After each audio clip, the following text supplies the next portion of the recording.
今回はアメリカのイリノイ州にある大都市シカゴ。1978年、このシカゴの郊外にあるノースウェスタン大学で事件は起きたんです。ある日、材料工学を研究する教授、バックリー・クリストのもとに不審な小包が届きます。クリスト教授は念のためその小包を自分では開けずに警察に連絡。そして現場へ駆けつけた警察が荷物の中身を確認しようと開封したその時、小包が突如爆発したんです。警察は命に別状はなかったものの左手を負傷。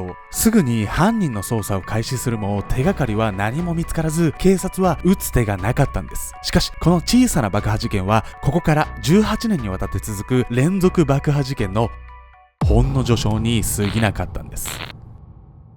計画的爆破を繰り返した恐怖の爆弾魔ユナボマー。長い間誰にも尻尾をつかませなかった彼の正体とは。そこにはあまりにも狡猾な犯行と社会への憎しみがあったんです。は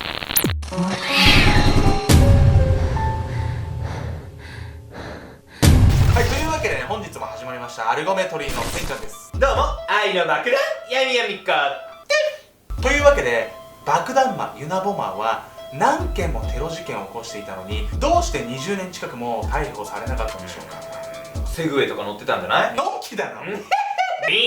爆弾テロなんてもう派手じゃないですか。すぐ捕まりそうですよね。でも違うんです。このユナボマーはとても巧妙な手口で爆弾を仕掛けていったんです。ユナボマーの誕生。1978年、シカゴ郊外にあるノースウェスタン大学を皮切りに始まった爆弾魔ユナボマーによるテロ行為。まずね、全ての始まりとなるこの事件について詳しくお話ししていきましょう。5月のある日、ノースウェスタン大学のバックリー・クリスト教授のもとに小包が届いたんです。彼の専門は材料工学。材料工学とは既存の素材を使って自然界にない新しい素材を作る科学の発展には不可欠の学問だったんです。そしてこの小包はまず大学の駐車場で発見されました。宛先は不明なんですが、差出人にクリスト教授の名前が書いてあったので、彼のもとに届けられたんです。大学の敷地内にそんな教授が出すっぽい小包届いてたら、それは届けるわよね。まあ普通の人は。しかしクリスト自身はこの小包の記憶が全くないんです。不審に思った彼はこの見覚えのない小包についてすぐに警察に通報し、その後のさ末は先に話した通りなんです。開封した警察官は左手を負傷したんですが、爆弾はおそらく犯人の手作りのもので威力もそこまでは大きくはなく、さらにそれは木製の箱に入っていたんです。これを皮切りに正体不明の爆弾魔の犯行は繰り返されていくんです。大学に続き彼のターゲットとなったのは旅客機だったんです。1979年、シカゴ発のアメリカン航空444便はワシントン DC に向け航行中でした。出発からしばらくして機内の一人が不審なことに気がついたんです。どこからか煙が発生し、機内を漂っていました。これを受け便は緊急着陸。そして発生源とみられる貨物倉庫を調べてみると、なんと爆弾が仕掛けてあったんです。幸い起爆装置に不具合があって爆発には至らなかったんです。事件の被害も煙を吸った何人かの搭乗客が病院に運ばれた程度だったんですが、もし爆発していたら旅客機は墜落、誰も助からない規模の爆弾だったんです。これにより謎の爆弾魔への捜査がより強化されました。というのもアメリカにおいて旅客機へのテロ行為は連邦警察、つまり FBI の捜査対象となるからなんです。そしてこの一連のテロの捜査を始めるにあたり、正体不明の犯人の男に仮の呼び名が付けられることになります。大学と飛行機へ爆弾を仕掛けたことからユニバーシティ&エアラインボンバー、略してユナボマーと略されることになったんです。しかし始まった FBI の捜査からも逃れ、ユナボマーの犯行は続いていくんです。1980年、ユナイテッド航空のパーシー・ウッド社長。1982年、バンダービルド大学の職員ジャネット・スミス。1985年、カリフォルニア大学の大学院生ジョン・ハウザー。同じく1985年、ミシガン大学の大学教授とその助手、そしてカリフォルニア州で PC ショップを経営するヒュー・スクラットン。彼はユナボマーの爆弾によって初めて命を奪われたんです。この他にもユナボマーは多数のテロを起こし、罪のない人々に被害を与えていきます。やっと証拠を残したのは1987年のこと。この日、ユタ州のソルトレイクシティで PC ショップを経営するゲイリー・ライトが爆弾の被害に遭ったんです。この事件で偶然にもユナボマーらしき人物が目撃され、似顔絵も作成されたんです。あら、これで正体わかんない。アメリカ中に恐怖の影を落とすこの男の顔はすぐに知られるようになったんです。しかし彼は捕まらなかったんです。一連の犯行に使われたのはいずれもユナボマー自作とみられる爆弾。どこかから仕入れたわけではないので、購入ルートからは決して犯人にはたどり着けなかったんです。さらに彼のテロには巧妙な仕掛けもあったんです。仕掛けられた爆弾に残された毎回違うイニシャルが入ったメッセージ、さらに犯人ではありえない人物の指紋が見つかるなどのように、毎回手の込んだ撹乱が行われるため犯人像がぼやけていったんです。またなぜか彼の作る爆弾ほぼ全てに木の枝や皮が混ぜられているなど、テロの上では必要のない誰も理解が及ばないこともあったんです。そんな八方塞がりかと思えるこの状況の中、やっとユナボマーの輪郭が見えるようなテロが起こったんです。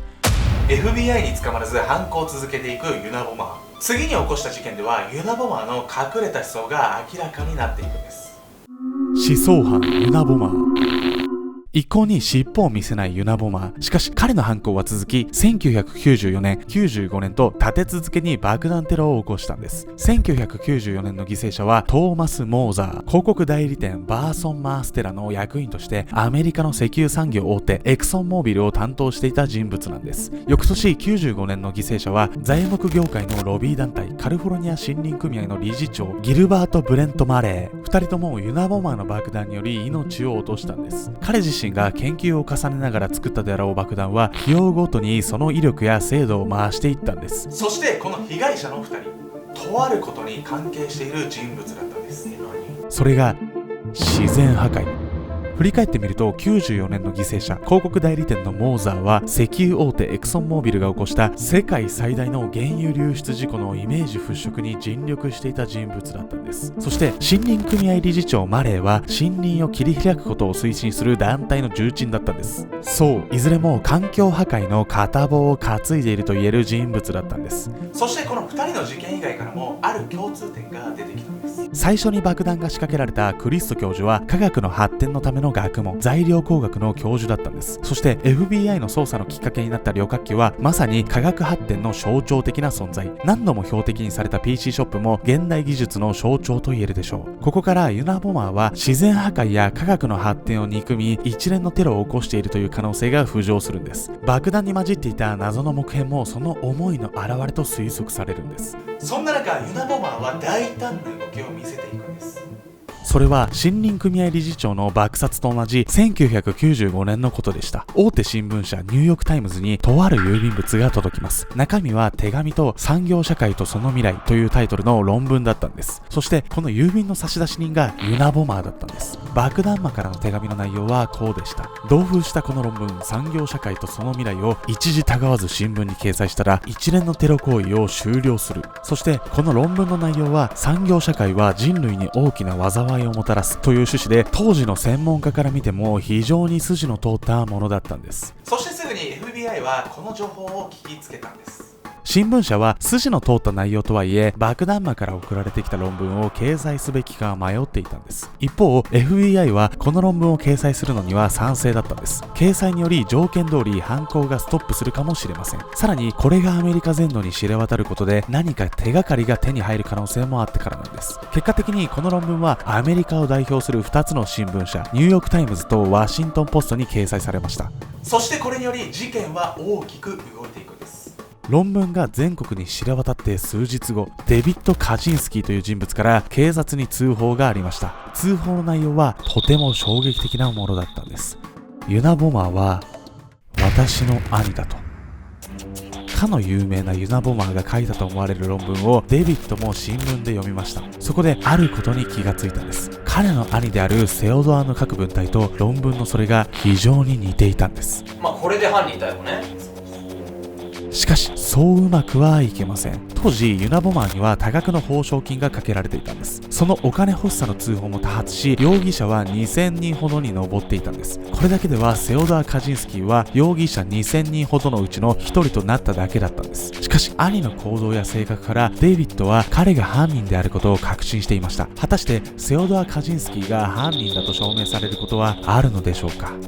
ということで犯人はセオドア・カジンスキーで間違いなさそうですよね。まあでもこれをねどうやって犯人としてね証明するのかっていうことなんですけど、皆さんちょっとコメント欄で予想してみてください。どうしましょう。脅すしかないんじゃない？もう怖えな。吐きなさい。たまんない。彼が爆弾魔になる動機があったのか、彼の過去について調べられていくんです。セオドア・カジンスキーの真実。